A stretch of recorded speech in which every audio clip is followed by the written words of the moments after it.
Saudara-saudara, dari beberapa informasi pemberitaan yang disampaikan oleh Organisasi Kesehatan Dunia WHO, diyakini bahwa penularan virus ini tetap terjadi melalui droplet.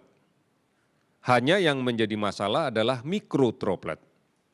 Mikrodroplet ini droplet yang ukurannya lebih kecil dan bisa berada di udara untuk waktu yang relatif lama, apalagi pada ruangan dengan ventilasi dan sirkulasi udara yang tidak maksimal.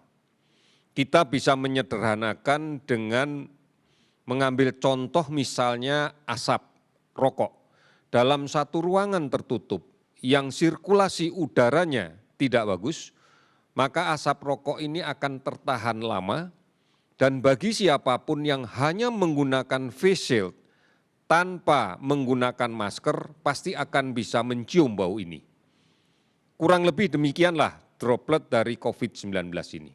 Oleh karena itu penggunaan masker mutlak harus dilakukan, harus dikerjakan, bukan face shield.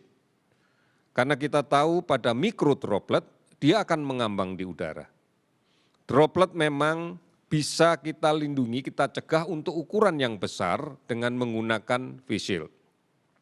Oleh karena itu, tetap kami menyarankan kepada saudara-saudara sekalian, gunakan masker. Lebih baik kalau memang bisa ditambah dengan face shield. Tetapi menggunakan face shield saja tanpa masker tidak akan memberikan perlindungan yang maksimal. Kemudian yang kedua, perhatikan betul ruang kerja di mana kita mulai aktif. Upayakan bahwa udara tersirkulasi dengan baik. Upayakan udara tergantikan setiap hari. Menggunakan kipas angin pada ruang tertutup hanya akan memutar-mutar udara itu. Tetapi kalau menggunakan exhaust fan misalnya, kita bisa menarik keluar udara yang di dalam dan menggantikan dengan yang baru. Oleh karena itu, saudara-saudara sekalian, penularan ini akan memungkinkan terjadi.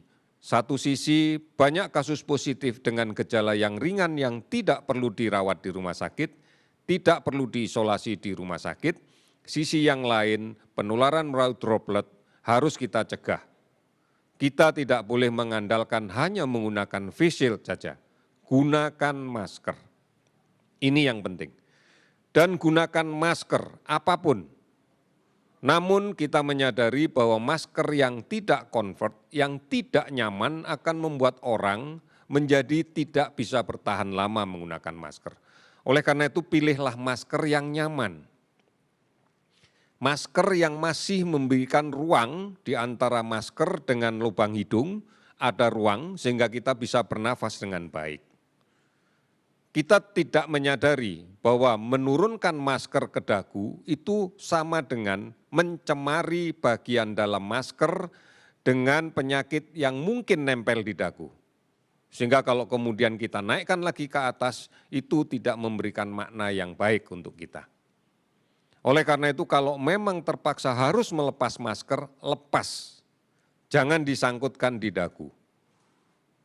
Karena droplet kita atau kuman penyakit yang ada di luar yang mungkin nempel di dagu akan pindah ke bagian dalam dari masker kita.